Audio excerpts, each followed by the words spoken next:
La inmigración china al Perú hizo influencia en la gastronomía peruana desde 1849 hasta la actualidad. A partir del siglo XIX hubo una gran migración china al continente americano. Los chinos migraron a países como México, Panamá, Costa Rica, Cuba, Perú. ¿Y cuál fue el motivo por el cual se produjo dicha inmigración?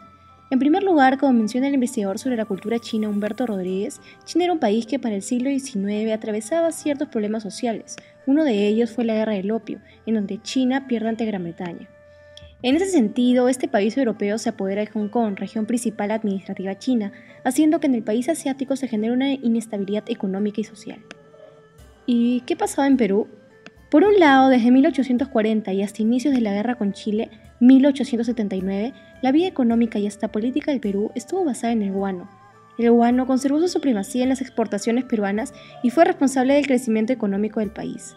Por otro lado, como los indígenas no estaban acostumbrados a vivir en una altura entre 10.000 y 17.000 pies, no podían trabajar en la costa. Por ello, tras la falta de mano de obra en la agricultura, debido a la catástrofe demográfica indígena que existió en Perú y la abolición de la esclavitud por parte del presidente Ramón Castilla, 1849, se dio la inmigración china.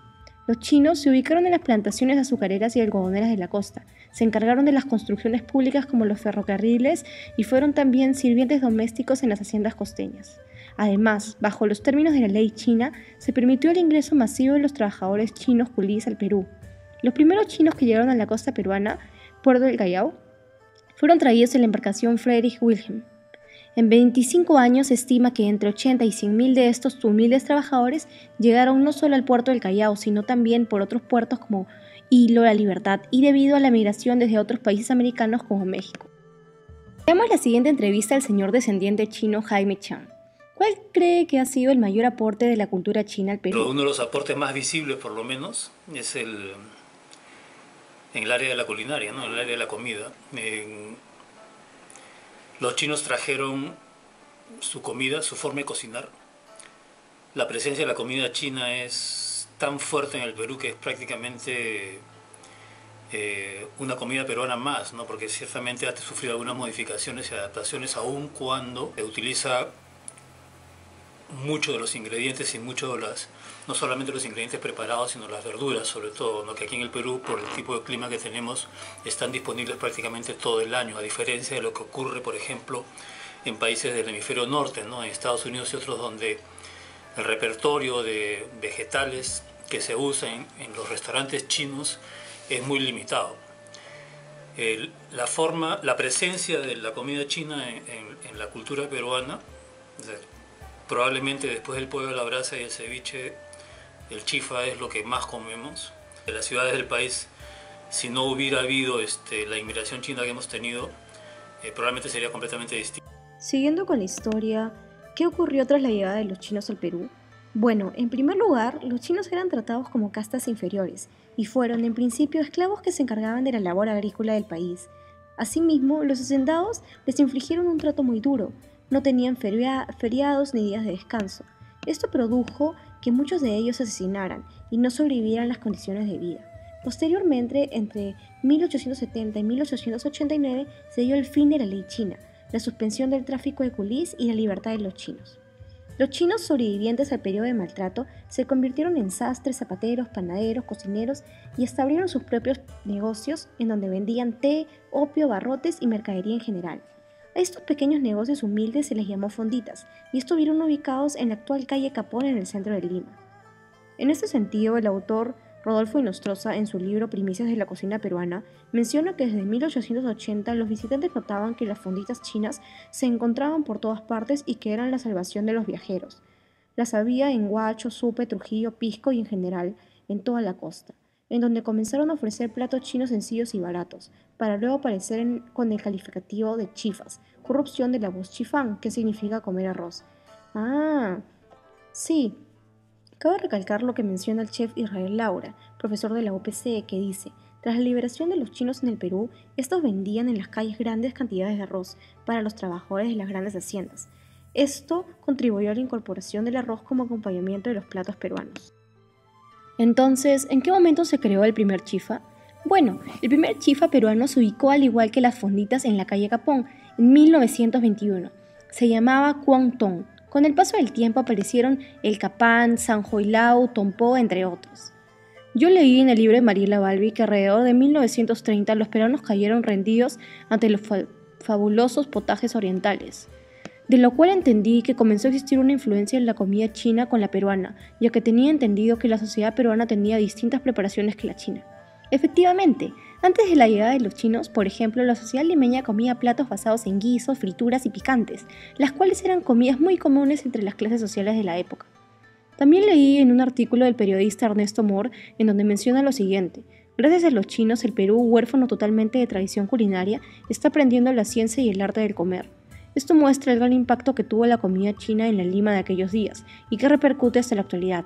¡Qué interesante! Asimismo, el autor Diego Chu menciona que los chinos no solo contribuyeron al desarrollo económico del mercado en el Perú, sino también ayudaron a crear haciendas arroceras en la costa peruana, que produjo que nuestro país deje de importar este producto. Oh, entonces, ¿qué podríamos decir sobre la influencia de la comida china en el Perú? Pues, como recalca el autor Inostroza, no cabe duda que la comida china ha influido en nuestras costumbres alimentarias a través de ciertos insumos que los chinos cultivaron y que se venden ahora en los mercados, como el pak choi, la colchina, el kion, el frijol de soya, el ajo chino, entre otros. Así también la salsa como el sillao, tofu, el taucí, el aceite de ajonjolí, etc. ¿Te acuerdas lo que menciona Balbi en su libro acerca de las fondas peruanas? Sí, Balbi dice lo siguiente: los chinos a su llegada se encontraron en un ambiente gastronómico totalmente diferente del suyo y difícil de traducir pese al gusto por las sopas y los guisos. Por tal motivo, los inmigrantes usaron el concepto de fonda y la adaptaron de su comida, lo cual fue la manera más fácil de incorporar los insumos chinos en los estratos sociales más necesitados. ¿Qué platos chinos son los más conocidos en los chifas? Bueno, los más conocidos y que gustan de los paladares de los peruanos son el lomo saltado, la sopa guantán, la sopa fochifú, el arroz chaufa, el caldo guantán, entre otros. ¿Qué me puedes decir acerca de uno de estos platos, quizás el lomo saltado? Bueno, el lomo saltado no es un producto que ha sido exclusivamente creación peruana, ya que el saltado viene de las preparaciones chinas. En su mayoría, los chinos utilizan este método de cocción en la mayoría de sus preparaciones. Su nombre saltado es debido a que al elaborarlo se utiliza una sartén. En este plato encontramos productos como la papa, el arroz, la cebolla, el tomate y la carne, la cual puede ser reemplazada. Balbi destaca lo siguiente: cuando conversamos con personas entrenadas en la cocina china, notamos que las preparaciones al vapor y a la olla son sus preferidas, mientras que el gusto peruano busca saborear en los chifas lo frito, el agridulce y el juguito para mezclarlo con el arroz. Sin embargo, el paladar peruano y el chino tienen un punto de conciencia en la marcada afición por las sopas, hecho que sin duda favoreció el acercamiento y la aceptación culinaria entre los chinos y los peruanos. Existe un libro sobre el reemplazo del té jazmín utilizado en los chifas por la Inca Kola. ¿Qué me puedes decir de esto? Pues durante los orígenes del chifa existieron dos clases de restaurantes. Por un lado estaban los chifas de alta calidad a donde iban personas de la aristocracia. Por otro lado existían las fondas para la clase humilde. Uno de los ejemplos claros se ve en el Palais Concert, una de las confiterías más finas de su época, y cuyos comensales eran alimentados con potajes de origen chino. Lo irónico es que no sabían la procedencia de estos potajes, y en su mayoría eran acompañados con té jazmín o té verde, muy propio de la comida china.